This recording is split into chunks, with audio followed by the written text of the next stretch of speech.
Hey, everybody. Thanks for listening to the Marriage is Tougher Than Woodpecker Lips podcast. This is Brian, joined by my co-host, Paul. We'd like to welcome you to a community meant for the men of the world to share their thoughts and perspectives on marriage. We can learn from each other's experiences and help each other be better husbands. Right now, we've got a part 2 to Holding Your Value. This is going to be Holding Our Values. We're going to talk about how you can get aligned with your spouse and project to the world what your family values are. And before we get all the way in, we would just like to encourage you again to lean into community, searching Marriage is Tougher on all social media platforms. That's IG, that's Facebook, YouTube. Leave a comment there. If you have a question, hit us up directly. We'll answer it back. If you'd like, you can also go to our website, marriagestougher.com. If you want to be a guest, you can fill out the contact form at the bottom, as well as see all of our archived episodes. So again, we just want to hold space and get community outside of each episode. So please reach out to us there. Let's get into the show. Cool. All right. So as I like to do, I'm going to come out firing. Where do our family values come from? Wow. That is it. Right out the gate. Oh, all right. Our family values come from where we grew up,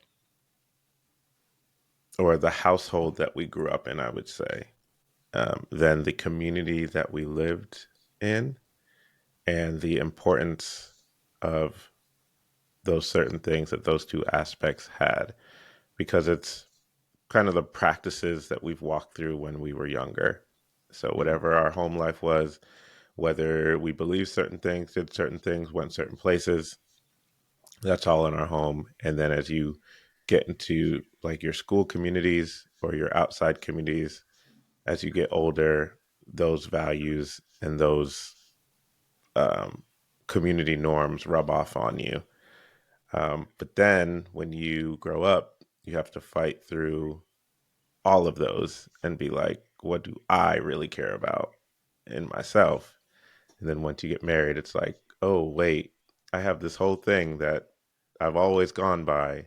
And now potentially it could blow up and we have to find something new. Or, oh, yeah, you perfectly align. Said no one ever. And now let's go. So that's my long-winded answer to your deep and thought-provoking question. I like it. I like that quite a bit. It makes me think a couple things.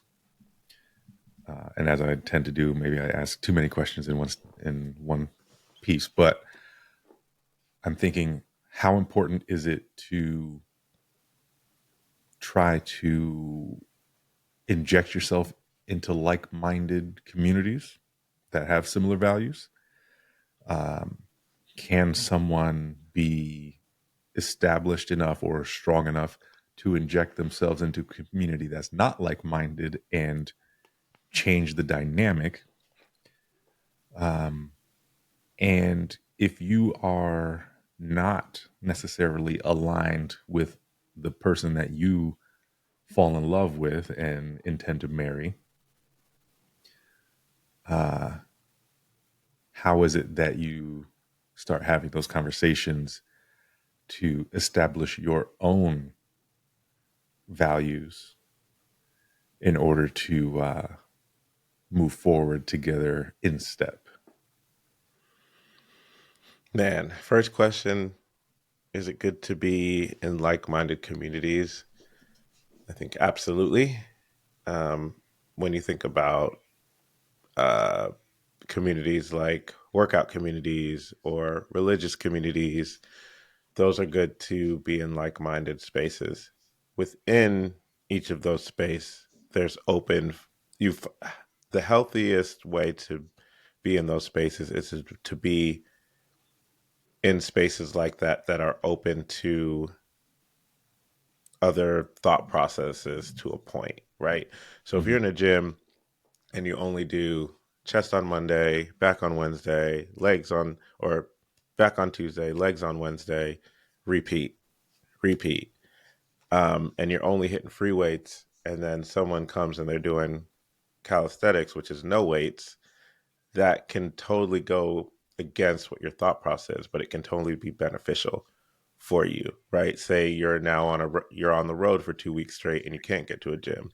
Knowing how to do workouts without weights helps you stay in shape and, forms your body a little bit differently, right? Even within whatever your religious preference is, I'm going to talk from Christianity's point because that's where I stand. Right. But when you talk about reading the Bible, and you may have read it a certain way, and then someone comes and says, hey, have you ever thought about this? And it might be something you've never seen, but being a community that has diverse opinions helps you grow, even though the goal or the purpose, right, is to still lead a Jesus-centered life, right? Might have different ways to do it, and all that still allows you to grow. So it's good to be in those communities, but those best communities that are like-minded are still open and diverse in their thoughts on how to get to a certain place, Yeah. right? Second question about how do you become strong enough, or is it a good idea to go into communities that have a different opinion? That depends on the person. But sometimes you're forced to go in those in common spaces, right? Like work or school Right. or just where you live, right? I mean, that's almost like, what does discipleship look like? Yeah. Right. Absolutely.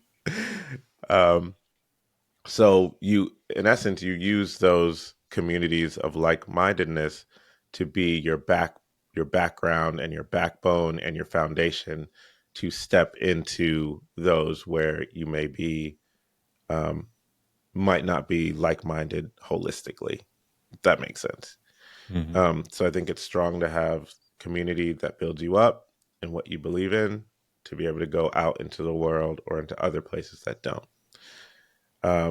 Now, when it comes to falling in love with someone, my wife always says you fall in love with who you're around, right? And that Hmm. makes sense. Like you can't fall in love with someone that you're not spending time with, Right. that you're not, having conversations with, that type of thing. So it's really in those conversations pre the falling in love part. It's just like, do I even like this person? Um, that's where you can decide uh, where you want to hang out. But once you're in that space of, oh yeah, we're about to get married, those conversations are kind of good to just have in a rip the band-aid off type of way. Because at that point you build up enough rapport to know and been vulnerable enough um, to hopefully display that you care for that person. You're for them. You're not against them. Mhm. And so now we just have to talk about things that I think it's how you do that is a lot of why questions and how do they come to certain conclusions or how do they get to this space, right? Some of those things involve like you've already had those conversations like, oh, okay, you grew up Hindu because your family's from India, right? Now it's about what about those values hold true to you? What Mhm. about those things do you practice now? Are you open to,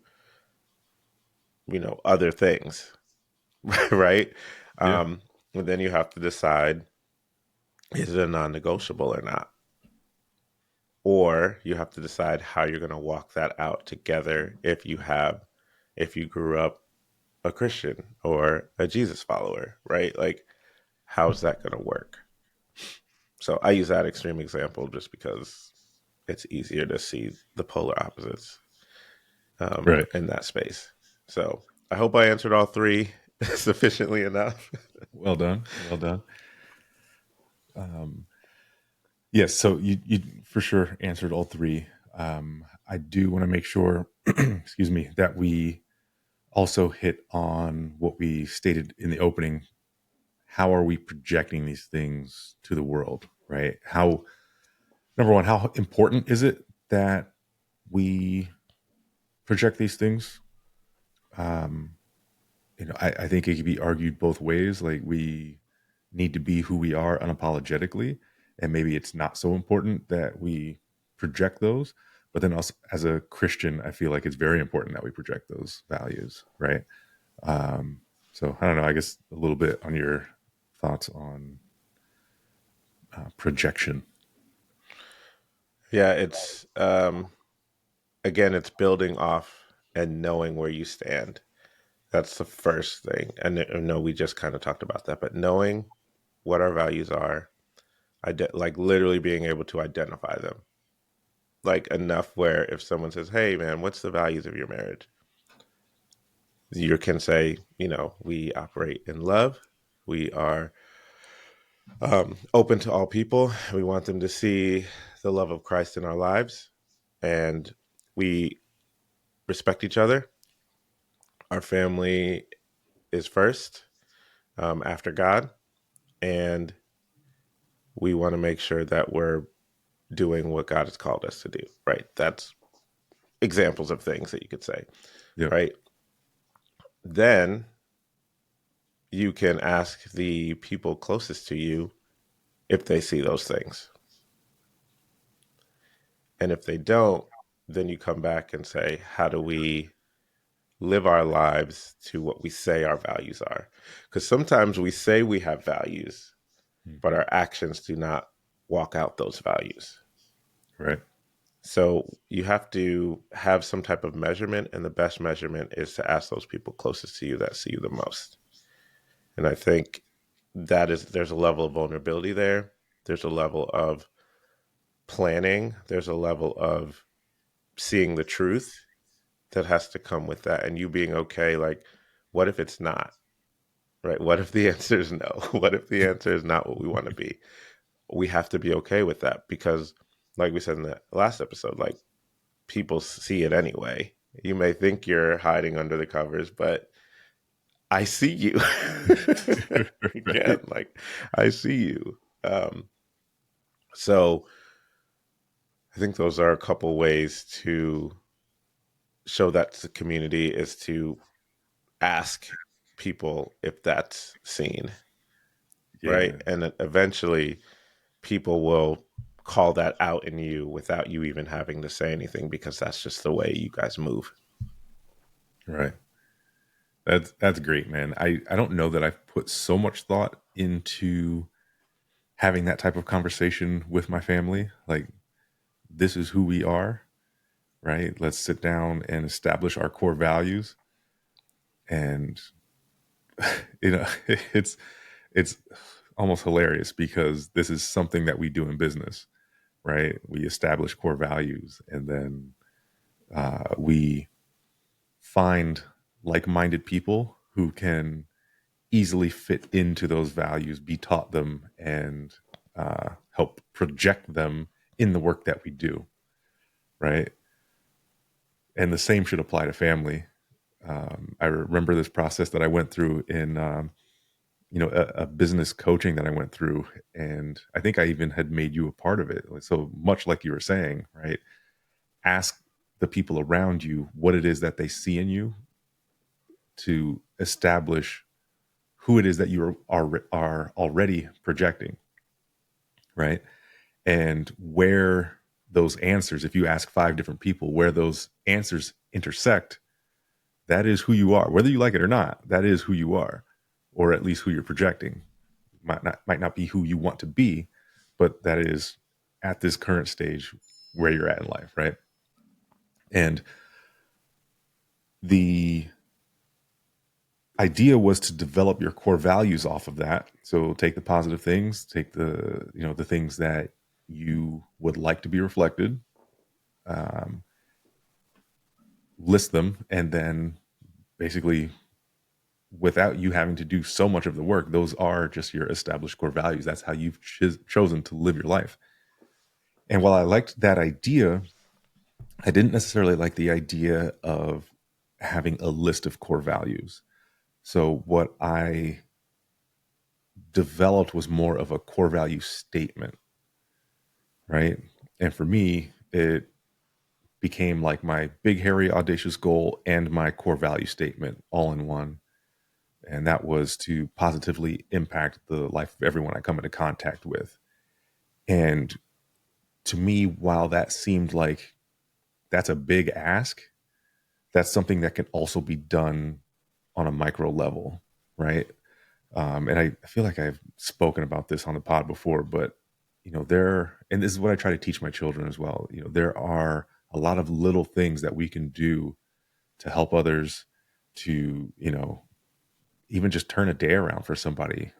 Something as little as a smile, a hug, right, a handshake, a dap, a question, "How are you today?" And like asking that question genuinely. Um, so I don't know. I was going off on a tangent there for a little bit, but I really like that idea of sitting down with the family and establishing familial core values and having it something that the family all agrees on. And I think holding each other within our family accountable for displaying those core values. Yeah, I mean, it's one of those things that you can reflect back on and, even help with your kids or even check yourself. Like, you'd be like, is this what a hooks does? Yeah. Is this what a hooks does? Is this how we operate? And it's like, no, or yes, and it Hmm. stops you in your tracks and it helps you be like, no, okay, we get things done. We care about others. We treat each other kindly. So even when you're, for us, you know, when we need to, when it gets heightened in the house, like me and my daughter, my wife will see we're kind of trying to one up each other in the sense of getting our point across. She just has to call us out, and it's like, let's just take a break. Like, this is not how we solve things. Yeah. And that's not a, she's not saying this is what the sergeant does, but in essence, this is how we do things, you know? So it's good to have those values and to come together.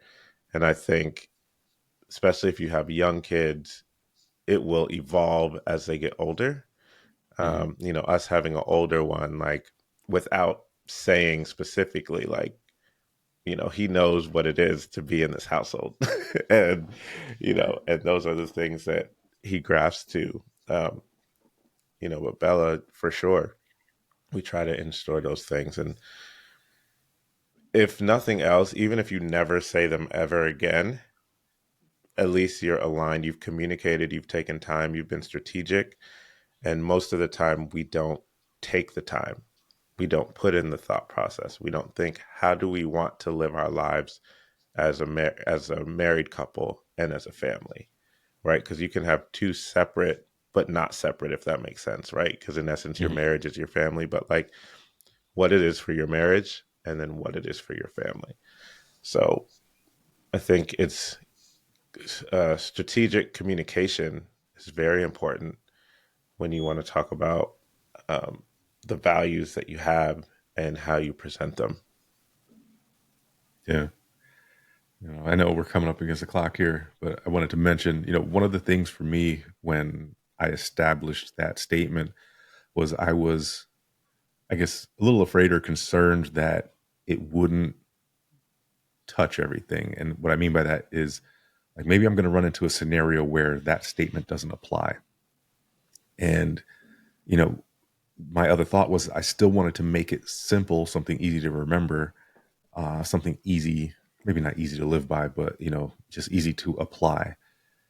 And what I've found is I have not yet readily been able to come up with a scenario where it wouldn't apply, right? Because, in work, I'm like, okay, what if this doesn't get done, right? And then you go back to the statement. Well, will that positively impact somebody's day if it doesn't get done? No, then it better get done, Ooh, right? And I think it's a good foundation for children to have, like you said, like, is this how a hooks operates, right? Whether it's, you know, uh, a point of contention with a friend at school or something, right? Like, if I react in this manner, is that positively impacting this person's day? And then just having that grounding allows a child, an adult, anybody, an employee really to guide their actions. And I feel that as long as they have used that grounding, I can support whatever decision they've made. Man, I didn't even think about that.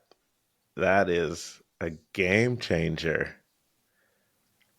of being, did you align with what we said our values are? Yes. Okay, then we're good. Yeah, I'm here for you. You know? Wow. Yeah. It has allowed me, specifically with employees, to back them, especially when customers come and like make claims about this or that or third. I go to my employee like, "Hey, what happened? Did it align with what we say we are? All right, bet I got your back all day." Yeah.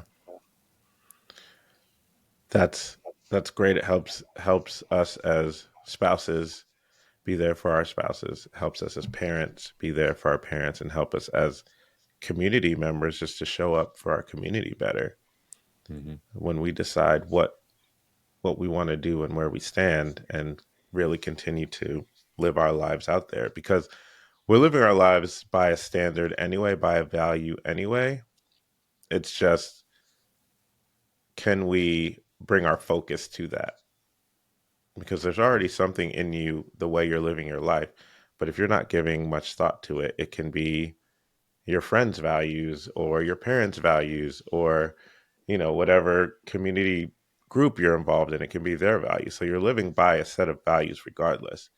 So we might as well set up your own, the ones that you have control of, and the ones that affect you the most, and really be okay with how that lands. Give it some thought. Um, talk through it with your spouse for sure. Maybe bring some other people that are close to you, just like you said in the beginning, like to call out, the gold in you and who you already are. So that helps it be more familiar and what you've already done. And it can show you, oh, I'm showing this that I don't necessarily want to present. Let me course correct. Mm. So once you do that, you can stand firm, 10 toes down, and and really be able to walk out those values, and they will begin to show up in your everyday life, and people will be able to see it without you having to verbally say anything. There it is. So with that, we will conclude this episode. Thanks again for spending time here. If you got any value of it, please share it with a friend, a family member, anyone that you think could benefit. Also, leave us a comment on any of the podcast platforms that you um, that you partake in, so others can see it as well. And leave a message at marriagestougher.com and our contact form if you'd like to be a guest, or if you have any feedback for us. We really appreciate you, and we will chat with you next time. Peace.